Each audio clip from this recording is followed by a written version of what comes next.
Hello, once again, folks, to another episode of I Ruined It, the art series where I take some of your favorite childhood things and I ruin them. Today's episode, we're going to be taking everybody's favorite Muppets character, Kermit the Frog, and pick on him some more. Let's see how it goes. Alright, guys, so today we're going to be drawing Kermit the Frog. Bear with me. I did not do a good job doing the initial drawing. Hey, the thing that matters is it's still recognizable at the end of the day, right? I mean, Jim Henson famously cut up one of his mother's jackets to make the original Kermit the Frog. So, I think we can get away with a little bit of imperfection here and there. Regardless, the point of these videos isn't even to get the baseline image looking good. It's more or less just to see how we can ruin it.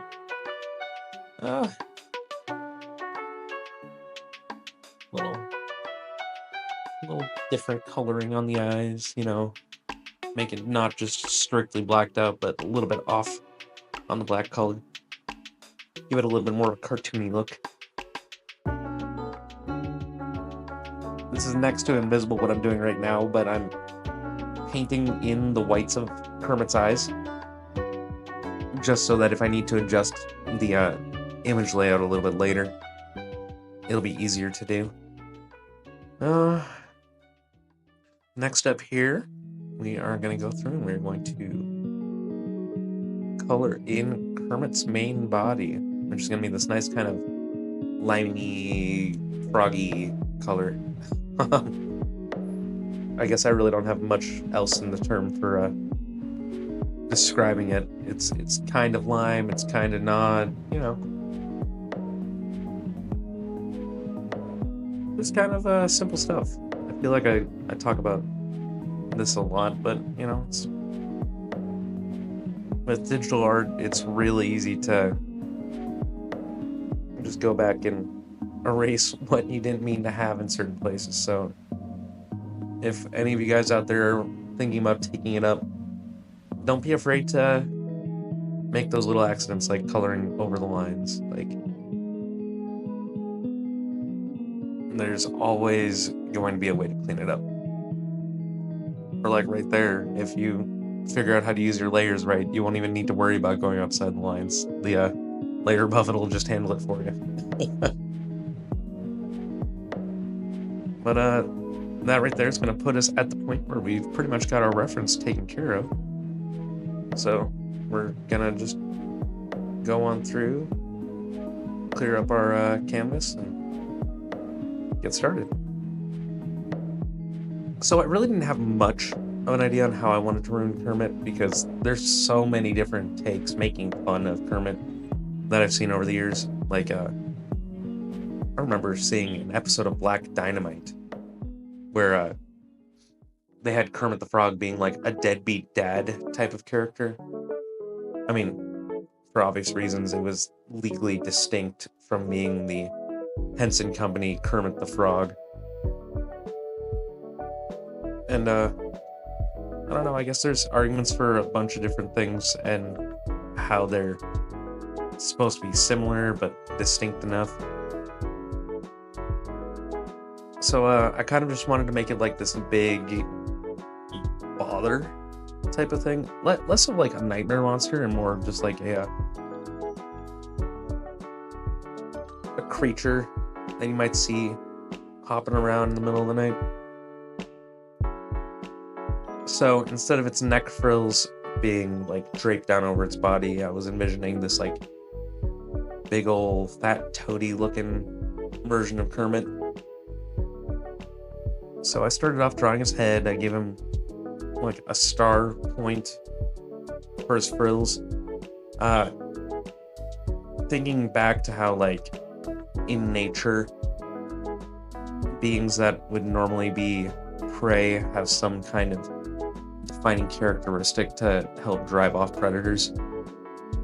So this star is supposed to be like to pretend that it's like his face is like a flower on a rock, as opposed to him being this frog, I don't know, some like help deter birds from trying to eat him. I decided to give him more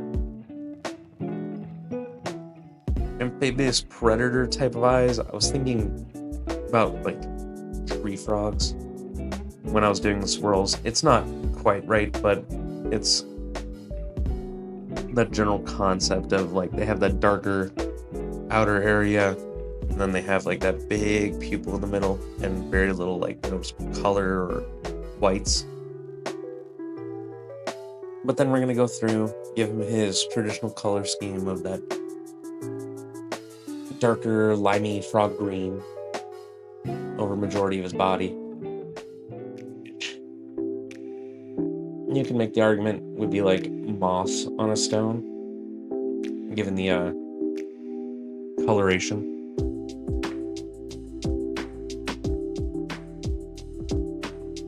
I don't know.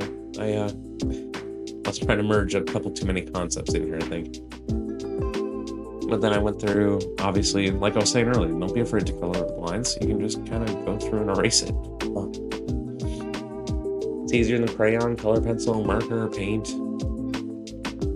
Well, maybe not paint. Paint, you can kind of just put some white over it after it dries. But that requires a little too much patience. But here I am just kind of meticulously going through, clearing it up, what I need to clear up, and then fixing all the things that got distorted a little bit.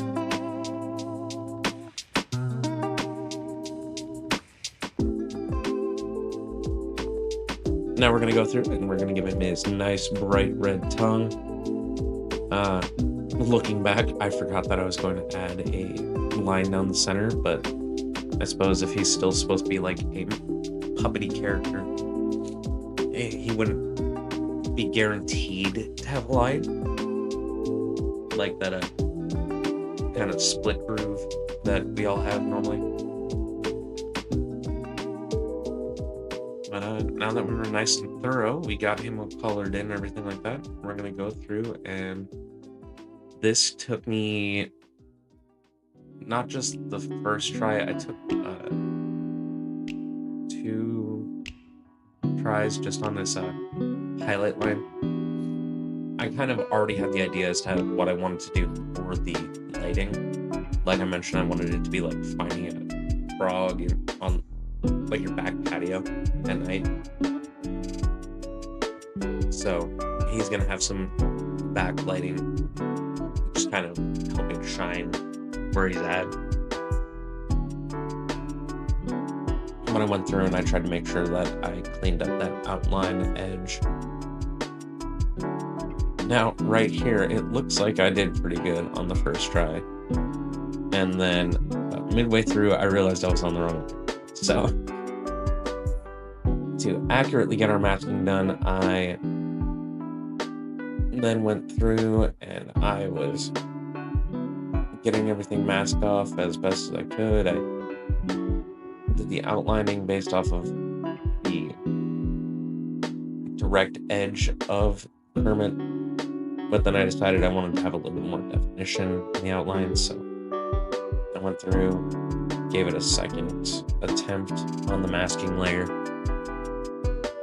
before going through and kind of cleaning up that edge a little bit on his body to give it a little bit more of a rounding, as if there was a certain musculature as to where everything was at. And then, you know, give him a little demonic stuff. Let's make his eyes whited out, kind of as if they're glowing in the night. Not so much as like an evil force, but more so just, hey, I'm here, I have night vision, I'm a big old nocturnal frog creature. Went pretty basic on the background this time. Like I said, I wanted him to be found on a doorstep or something like that, so we're just having open door frame, blacked out wall, blacked out ground around him. I did add a couple of little touches here and there to make it a little bit better. Like I cleaned up his outline a little bit more after I realized there was stuff that was not quite taken care of on the initial pass. Then I went through and I kind of quote randomly smudged the outline of the door frame to show the light bleed a little bit. Just because